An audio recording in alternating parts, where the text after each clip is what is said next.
Nous sommes dans le restaurant qui est en face de l'hôtel Bedford. Ça s'appelle restaurant chinois.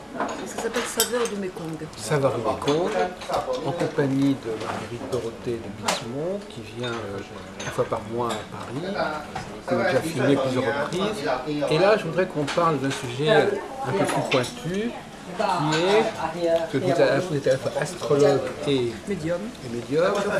qui est justement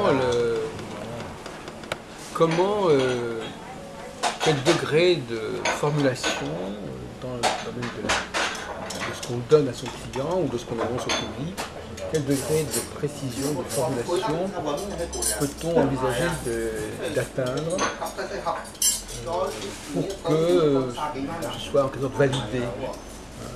Alors, dans le cas de la voyance, on en a parlé tout à l'heure en préparant, mais dans le cas de la voyance, j'avais suggéré, on m'inspire notamment du succès de des Centuries, de Salamusque, et puis vous venez de faire une conférence récemment en Cannes sur que le fait qu'il y ait un nom propre, un nom de lieu, un nom assez spécial qui ressorte, ça frappe l'imagination. Dans le domaine de l'astrologie, qu'est-ce qui peut vraiment être concluant? Et c'est peut-être pour ça que c'est plus facile de prouver qu'une voyance est concluante que de prouver que ce que dit l'astrologue est concluant. Jacques, vous me posez des questions assez abstraites et je n'ai vraiment aucun problème. Je demande aux gens, aux consultants, je leur demande de me poser des questions et à partir des questions qu'ils me posent, ça déclenche en moi des visions, alors j'entends des conversations, je vois des choses, je rapporte les conversations que j'entends et je décris des choses que je vois. Et les gens me disent, oh ben oui, c'est tout à fait ça. Et pour eux, c'est la preuve qu'ils confient. Mais c'est vrai qu'il y a des formules qui sont un peu passe-partout.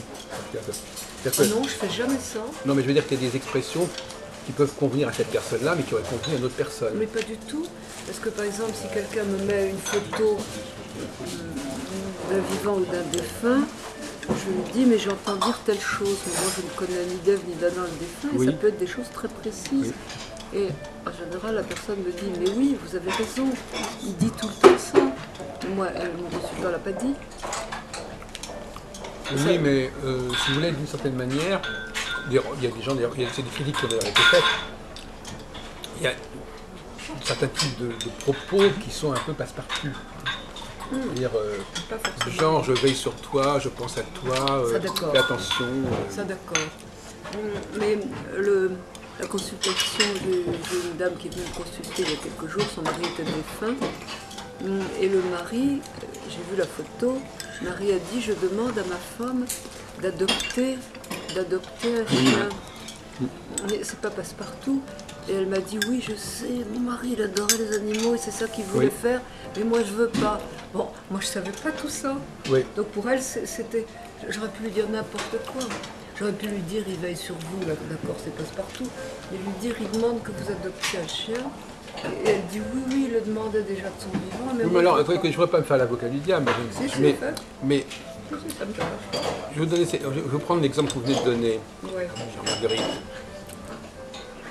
Imaginons que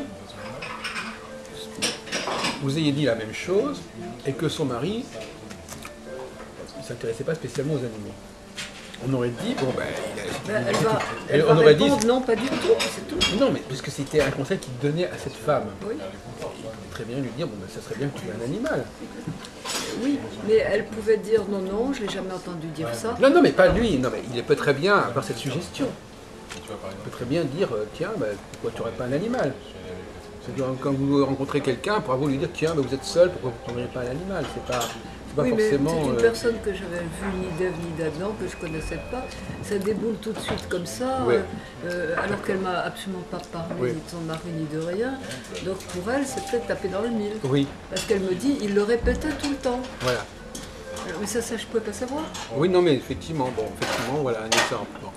Alors, on va revenir sur votre conférence là, pour savoir un peu dans les grandes lignes ce que vous avez dit. dans ce colloque, le colloque international qui a eu lieu, C'était Univers. organisé par l'association Univers Univers. à Châteauneuf-de-Grâce. Oui. Alors, donc, comment avez-vous développé votre argumentation, la conférence pour laquelle vous avez été invité à prendre la parole? Alors, bon, j'ai fait une conférence de type universitaire que je fais toujours. Oui, mais c'est-à-dire, justement. je prépare, je fais ça en trois points, petit A, petit B, petit C, comme on apprend à Sciences Po. Et puis, je leur ai... ils demandaient beaucoup à connaître Edgar Cayce. Alors, je leur ai parlé des prophéties d'Edgar Cayce, dont beaucoup se sont déjà révélées. Parce que, par exemple, Edgar Cayce avait beaucoup parlé du changement des climats. Quand je traduisais cela il y a 35 ans, je me disais oui, bon, peut-être. Et maintenant, on ne parle que de ça dans la presse et on constate nous-mêmes qu'il y a tout de même des changements dans les climats importants dans certains pays, les glaces qui reculent, les banquises qui fondent. Donc là aussi, c'est un exemple que vous mettriez en avant pour montrer qu'il était dans le vrai, en fait. Ben oui, puisque ça se réalise maintenant. Oui. Et par exemple, il avait fait des prophéties sur le Japon comme étant un pays très très exposé à être détruit en grande partie par des tremblements de terre. Ce n'est pas tout à fait ce qu'on voit aujourd'hui, mais le tremblement de terre qu'on a vu le 11 mars au Japon était tout de même assez grave. J'ai appelé une correspondante du navire Argo, de mon association, à Tokyo, et je lui ai demandé si elle avait faim, de quoi elle avait peur, comment ça se passait. Et si elles avaient peur des radiations nucléaires et tout. Elle m'a dit non, la chose dont nous avons vraiment le plus peur, c'est d'un grand tremblement de terre. Elle m'a dit, comme on dit en Californie, the big one. Oui. Et elle a dit ce tremblement de terre était tout à fait exceptionnel. Ça fait des siècles qu'on n'a pas eu ça, mais on a peur qu'il y en ait un prochain encore plus grand. Oui. Et c'est ce que disait Cayce, Edgar Cayce. Bon, alors vous avez abordé d'autres prophéties, d'autres prophètes dans votre conférence? Surtout Edgar Cayce. Alors Edgar Cayce parlait du glissement de l'axe des pôles, mais ça c'est un fait qui est maintenant tout à fait scientifique, que l'axe des pôles magnétiques, que le pôle nord magnétique est en train de migrer, que tous les ans on envoie des spécialistes pour aller l'identifier, le chercher, et que chaque fois on le trouve 100 km plus loin, et que les scientifiques disent bon, ben, c'est un phénomène, ça entraîne donc le déplacement aussi de l'axe des pôles, ce qui est lié au changement des zones climatiques, bien entendu, aux perturbations des climats que nous voyons. On a beaucoup parlé de ça. Alors donc, comment vous définiriez un personnage comme ça? Comment il arrive à cette... Edgar Cayce? Oui, en fait. Et personne ne sait. Quelles sont les qualités qu'il faut avoir pour être un bon voyant? Non, mais Edgar Cayce, il avait comme qualité qu'il désirait rendre service. C'est Ouais. tout de même important. De désirer rendre service aux personnes. De désirer faire du bien en éclairant les personnes, en les aidant, en leur indiquant comment ils pourraient se sortir d'une situation difficile, en les guérissant. Voilà. C'était si vous voulez, c'était un désir de rendre service et d'être utile. Et à mon avis, le bon voyant est quelqu'un qui considère que son métier est une fonction, comme c'était dans l'Antiquité, une fonction religieuse destinée à aider les gens. Mais alors justement, enfin, question un petit peu bateau mais classique, dans le cas de l'astrologie, on peut dire que si on peut prévenir l'avenir, c'est parce qu'il y a des lois qui reviennent. Dans le cas de la voyance, qu'est-ce qui fait qu'un événement peut être perçu avant qu'il arrive? Et le maître Philippe de Lyon a répondu à la question. Maître Philippe de Lyon, il a dit « Tout ce qui se produit sur Terre et que vous voyez a d'abord existé en cliché dans le monde invisible. Alors le cliché existe d'abord, préalablement, à l'événement, voilà, à la personne. Alors, certains esprits sensibles captent les clichés. Il y a une sorte de matrice qui est déjà là, oui, et dont on dérive. Mais ça ne veut pas dire que les clichés se réalisent automatiquement, Oui. parce que la volonté humaine, dans certains cas, peut bloquer les clichés. Oui, oui, oui. Il y a des choses qui peuvent être en prévision, le voyant capte que ça se prépare, et puis la volonté humaine le bloque. Est-ce que vous imaginez, en vous écoutant, est-ce que vous imaginez la possibilité qu'à partir d'une même source, il puisse y avoir des scénarios différents. Ah, tout à fait. Parce que la volonté humaine est souveraine. Nous parlions de Thomas d'Aquin qui disait Le sage domine ses astres. le sage domine les astres. Parce qu'il y a des choses qui sont indiquées, il y a des tendances, il y a des personnalités et des groupes humains qui peuvent changer complètement la donne en imposant une orientation. Oui. Ça existe. Oui, non, mais c'est entendu. Mais ma question c'était, si on admet qu'effectivement ce que nous vivons là, c'est un petit peu le positif d'un négatif qui est quelque part, un négatif au sens photographique, il y a un scénario matriciel qui serait là et qui pourrait donner naissance à plusieurs niveaux de réalité. Oui, mais ça dépend.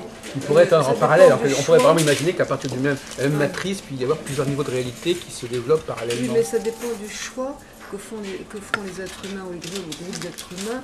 Les humains ayant très rarement confiance de leur pouvoir, mais s'il y a un groupe très déterminé, il peut orienter la matrice dans un sens ou dans un autre. Oui, d'accord. C'est intéressant cette idée de matrice. Donc c'est-à-dire que cette matrice, ce serait déjà des choses qui auraient été vécues à notre niveau, qui seraient programmées. Donc c'est Parce qu'il y a une des différence, choses qui existent virtuellement dans un invisible Oui. que nous ne connaissons pas Oui. et qui sont prêtes à se concrétiser en fonction de certaines lois logiques, mais qui peuvent encore être bloquées. Et vous auriez accès à ce niveau-là. Tous les voyants ont accès à ce niveau-là, pas complètement, mais en partie.